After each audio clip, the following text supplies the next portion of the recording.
on, Dr. Gilligan. We know by now that Sigmund Freud's theories are ridiculous. People take his ideas too far. They oversimplify his reasoning. His ideas always seem to revolve around sex. His science was too limited or invalid. And worst of all for me, he didn't know much about literature. So why should we listen to his ideas? You are right, but here is the important point. His theories remain an important part of contemporary psychological criticism. It's not that everything is sexually motivated, but much is. It's not that the unconscious is divided into three parts, but the basic divisions of internal conflict remain. And his notions have only been expanded upon, not debunked.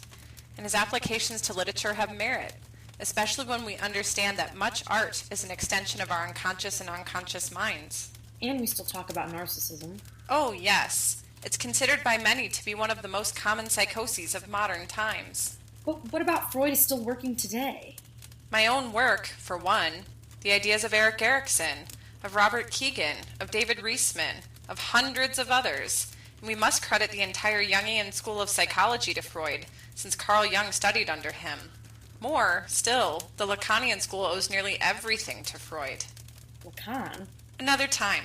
For now, it is important to understand that the most common applications of Freudian psychology to literature and to modern psychologists are through childhood development. You know how this works. The psychologist probes one's childhood and uncovers past traumas which can explain common neuroses. Well, it's not so simple and not so general as that, but this is where our modern work has taken us. I'm afraid to ask, but can you help me understand this? Absolutely. To begin, we must understand that humans pass through several critical stages of psychological awareness during their lifetimes. If they do well at these turning points in their development, they have healthy psychologies. They find balance. If they do not do well, by this I mean that if they suffer trauma, if they fail to answer critical questions, if they are in some way prevented from meeting the challenges they face, they may develop some kinds of neuroses. They may find themselves angry, depressed, frustrated, or otherwise unfulfilled. More, they may even exhibit behavior damaging to themselves or others. You're saying that if I had trouble at a critical point in life, I could have been psychologically injured? Yes, most psychologists agree here. Where they sometimes differ is how these stages operate. For literature, we might ask if a particular character, Hamlet, Dorian Gray, Kurtz, Ethan Frome, the narrator of Invisible Man, has been so damaged. We can ask if he is in a state of arrested development. Do you mean we can diagnose the characters of a novel or story? Yes, or of a poem, play, etc. We may use the diagnoses to better understand the internal conflicts they suffer. You can see how this would be valuable. Rather than merely saying that Hamlet suffers self-doubt, we might also say with textual evidence that he suffers a pre-adolescent anxiety of guilt because he has never learned how to be truly independent. He displaces his anxiety over the loss of adult role models like his mother into antagonism against the potential fiancée Ophelia. So you're saying that Hamlet hates his mother and so attacks Ophelia? It's a theory. I'm simply demonstrating how the psychological criticism might be used. Of course, this would be an Erikson approach to the play. If I were to employ the works of Kegan, we might say that Hamlet is still acting as an early adolescent in the imperial stage of development. Unable to share his emotional experiences, especially with his early relocation to school and away from family, he finds instead friends who mirror his insecurities, like Rosencrantz and Guildenstern. But you said earlier it was because of his hatred of his mother. Different theorists, different theories. I find them interesting and often complementary, not in conflict. Erikson might go further to suggest that Hamlet suffers from identity diffusion. He's conflicted between his own wishes and the parental principles of his father, who's a psychological ghost, a voice in his own mind. Hamlet hangs in a precarious state until he decides to act totally bad in order to destroy a deep, guilt-ridden moral conflict. And that is when people begin to die. This is all frightening. Now you're saying that Hamlet is an evil narcissist? What do you think literature is about? Do you really believe it's just about teaching moral lessons we call themes? Nonsense. Literature is an extension of our psychologies, which means that we ultimately find ourselves within it. Therefore, it is obvious that these characters will mirror human frailty in identical ways to the humans which created them. But Hamlet isn't evil. I did not claim that he was, only broken.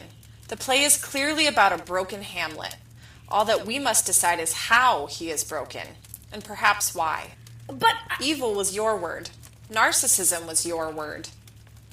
what are you implying? I merely inquire. Here we are in a cave, a literary symbol of the unconscious, and in this place you say evil and narcissism. I don't like what you're saying. Where do you believe evil comes from in literature? Do you think evil is some programmed behavior of characters who have all sold to Satan? I've seen that in some stories. Villains Satan are... is a literary expression of psychological sickness. The villains and even the heroes of stories are merely people. They suffer, they grow, or they do not. If they commit horror, this too is an expression of their mental state. I'm not evil! Whoa, settle down. I did not say that all people who are under stress are evil. I am arguing that what we commonly call evil might be better understood as psychological trauma. I just thought that you meant... Well, I understand, but let me see if I can help. You have either committed a terrible act or have thought about one. This is not uncommon, and you suffer guilt for it. But I wonder if the issue is more complicated. what do you mean? This is where my own work might help you. May I? Do I have a choice? Yes, you always do. It might help you to know that I have always believed that Freud's theories and those of his followers have been male-centered. I have recognized that the growth patterns of women are different, but no less critical. Moreover, because psychologists have developed analysis over the last 100 years based upon male models, the needs of women may be more critical than those for men. You're saying that I'm broken? I will leave that for you to decide. You are the one who knows what terrible acts you have considered. I was simply talking about analyzing literature through psychological theory. I just think that there should be justice in the world, and I don't see it. There's evil in the world, and so many people just accept it. What I find interesting in your comments is that you seem to focus on justice concepts. You want to find some set of rules to master the world. I wouldn't have said it that way, but I understand what you mean. And these concepts are generally found in males, not in females. Are you saying that I'm a man? No, but it is interesting that you have ideas that are found in males far more than in females. Perhaps you simply have a more masculine gender identity, but perhaps you have been strongly influenced by males as you grew up. A father, perhaps? You can leave my father out of this. And what I also find interesting is that most girls value relationships before justice. That is, they seek to build attachments, friendships, connections, interdependence. Justice for most girls is when relationships are restored. There is no relationship to restore. Your bitterness suggests that you are not speaking honestly. Perhaps you are so caught up in justice issues and have considered evil because you've forsaken relationships. I haven't given up on relationships. My father and I don't want to talk about it anymore. And yet you must know that to reason only from justice is moral arrogance. And for most women, guilt comes from feeling selfish. What do you mean? Women today have been taught to be selfless martyrs, to give themselves over to making others feel better, to repair relationships. If they demand for themselves, they feel selfish and arrogant, even evil. I'm not a character in a short story. This doesn't apply to me. Those who have abandoned relationships, abandoned love, sometimes believe that it is impossible to understand what others are feeling. But most women know better. I'm not talking about love. You are also not talking about your father. And you are also not talking about thinking of yourself as evil. And yet, you suffer guilt. I am simply talking about some of my theories of men and women. And we are in your cave. Stop it. I am not a character. I'm a real human. You worry about this too much. And I have already told you that characters and humans are much the same when it comes to psychology. But you can see how we might apply my ideas to characters, if we chose to. What if... What if I knew people who I thought were evil? What I have told you. We chose the word evil to describe people who have only suffered psychological trauma. We need to understand them, to eliminate the distance of compassion. We need to restore relationships. This is a very powerful role for women. You're saying that I can solve the problem of evil?